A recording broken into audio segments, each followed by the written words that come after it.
Sí, Rudeus fue la razón por la que terminé abandonando Mushoku Tensei. Y antes de que algún fan de la serie llegue hasta aquí con la vena del cuello hinchada, déjame aclararte algo. Esto no es un ataque hacia ti ni hacia tus gustos. De hecho, la obra tiene virtudes enormes. Su mundo es vasto y fascinante, la construcción del lore es meticulosa, varios personajes secundarios son memorables y la profundidad con la que se exploran ciertos temas es realmente admirable. Pero Rudeus para mí fue como un dolor de muelas, constante, incómodo e imposible de ignorar. Y ojo, no vengo a hacerme el moralista, a mí me encantan los personajes grises, los que se mueven entre luces y sombras y que precisamente por eso se sienten tan humanos. El problema es que Rudeus irónicamente falla justo en eso. Intentaré explicarlo de la forma más ordenada posible, mientras voy recordando lo que vi del anime. Sí, recordando, porque ni de broma me lo vuelvo a ver solo para preparar este video, no lo soportaría. Solo revisaré lo necesario para no decir algo que no esté respaldado por su propia historia. Y no, antes de que aparezca alguien diciendo, es que tienes que leer la novela, tampoco lo haré. Investigué un poco y al parecer, los problemas que me empujaron a dropear el anime siguen intactos en la novela,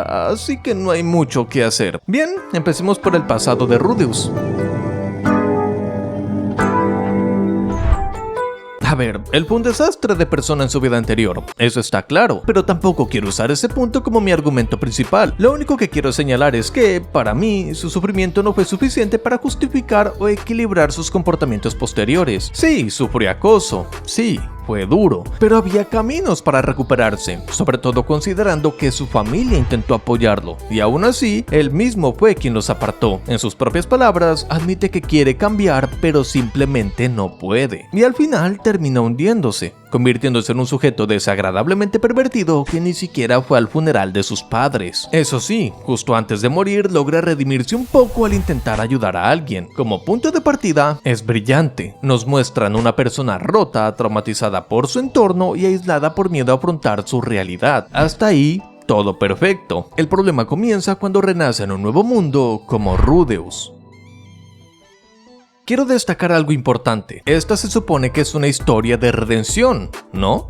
El título literalmente te lo insinúa. Y para que exista redención, debe haber un detonante. Un momento que te obligue a mirarte al espejo, cuestionarte y corregir tus decisiones pasadas. Eso es básico. Pero Mushoku Tensei no cumple este paso. Y ese fue el punto que me rompió por completo la experiencia. Explico. Cuando Rudeus recibe una segunda oportunidad, jamás se plantea seriamente cambiar su conducta. Puede entender que al inicio no sea evidente, porque un cambio radical sería poco creíble. Pero el problema es que, sin importar cuánto avance la historia, este planteamiento nunca aparece. Rudeus sigue siendo un pervertido sin freno desde el comienzo hasta avanzada la serie. Sí, progresan otras áreas como la magia, entrenamiento, relaciones sociales, pero eso es desarrollo, no redención. Para explicar qué considero una redención sencilla pero efectiva, pongo por ejemplo a Woody, de Toy Story. Él empieza odiando a Buzz por un prejuicio ligado a su miedo a ser reemplazado. ¿Cómo se da su redención? Con convivencia, apoyo mutuo, crecimiento. Dos personajes que se transforman gracias al otro. En el caso de Rudeus, eso nunca pasa, a pesar de que tuvo miles de oportunidades. Con Roxy, por ejemplo, no deja de acosarla en toda su estancia con ella, y aunque ella expresa claramente su incomodidad, él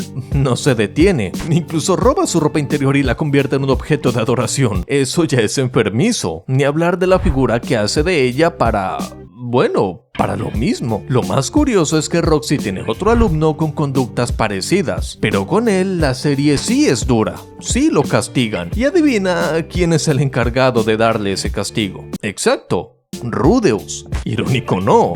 Lo siguiente. Ahora, entiendo que muchos dirán que Rudeus es inmaduro por su aislamiento o su trauma, pero no, ese argumento no se sostiene. Él enfrenta situaciones donde la madurez es clave y la supera sin mayores problemas. El mejor ejemplo es su discusión con Paul respecto a Sylvie, donde se muestra como el más centrado del diálogo, o su análisis social al hablar sobre la separación de Zenith y Paul. Y dentro del propio mundo de la obra, muchos personajes afirman que no parece un niño.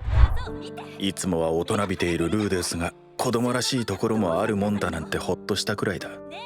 Entonces, ese justificativo cae por su propio peso. Con Eris pasa exactamente lo mismo. La acosa mientras ella es menor, aunque la chica deja claro una y otra vez su molestia. Y aunque Sylphie no fue víctima directa de esos comportamientos, ahí se ve el descaro de Rudeus. Le promete fidelidad absoluta y, a la mínima oportunidad, la engaña. Y no, la muerte de un familiar no se supera con una noche íntima, no seamos ingenuos. Con Kishirika también estuvo a punto de lograr algo cuestionable, solo que resultó ser una niña comprometida. Con las chicas gato, más de lo mismo, aunque menos evidente. Y lo peor no es solo que salga impune, es que la historia le recompensa todo. Forma un harem, su lado pervertido es tratado como un rasgo encantador, y personajes femeninos que deberían rechazarlo terminan enamoradas de él. Varias chicas están escritas como si las hubiera redactado un adolescente hormonal. Y para rematar, todas estas conductas las comete alguien que en realidad tiene más de 30 años. Lo que describí sería motivo de cárcel en la vida real. Y ya sé que muchos dirán que en ese mundo las reglas son distintas. Pero mi problema no es con las normas del mundo, sino con lo contradictorio del personaje. Dice que quiere mejorar,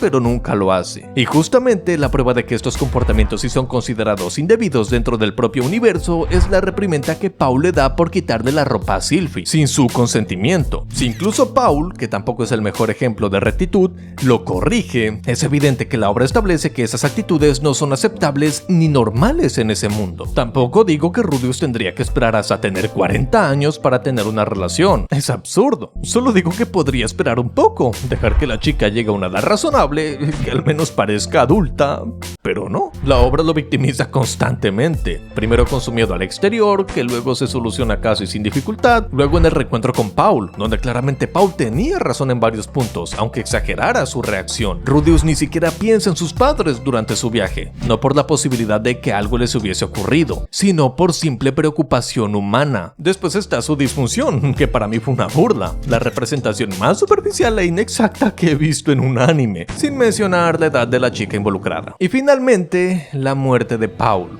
usada como excusa narrativa para justificar la infidelidad posterior. Lo de Zenith, por otro lado, duele porque él nunca valora realmente a sus padres de este mundo. Uno muerto, la otra paralizada, y ya no hay vuelta atrás. Cometió 2 veces el mismo error. Y lo peor es que la historia parece tratar ese sufrimiento como si fuera una especie de carta de perdón, como si pasar por cosas duras automáticamente limpiara sus errores, pero no funciona así. Por más tragedias que viva un personaje, sus actos siguen siendo sus actos. Es como pensar que, solo porque alguien perdió a su familia, automáticamente merece ser absuelto de todo lo que hizo antes. Démosle a Clarence un pase gratis, lo cual tal vez moleste a esos otros que sufren de ese tumor y logran controlar sus ataques de ira y se convierten en abogados, corredores de autos o incluso doctores. Remover ese tumor detiene esos disparos de adrenalina al azar y eso no lo absuelve. Una cosa no borra la otra. En resumen, todo lo que compone a Rudeus es un problema. No hay una redención real. Y me dolió, porque siempre me vendieron a Rudeus como el ejemplo perfecto de la redención en las historias de reencarnación. No cumple ni con lo mínimo. Y cuando pienso en un personaje cuya redención sí amé,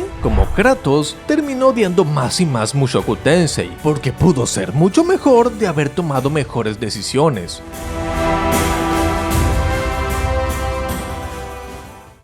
Estuve mucho tiempo pensando en si hacer o no este video, porque, por lo que he visto, los fans de esta obra suelen ser muy reacios a aceptar opiniones que se salen del discurso general. También me habría gustado ser más detallado, repasar con lupa ciertas escenas, pero eso significa verme de nuevo la serie, investigar más, editar más, y ya llevo demasiado tiempo sin subir algo. Así que preferí hacer algo más directo, concreto, pero honesto. Si te gustó este video, deja un me gusta. Si no, no le des no me gusta y mejor pasa a otro contenido. También acepto opiniones sobre la obra. ¿Por qué te gusta? ¿Por qué no? ¿Qué te parece? Todo es bienvenido. Sin más, nos vemos en otro momento, cuando llegue el amanecer.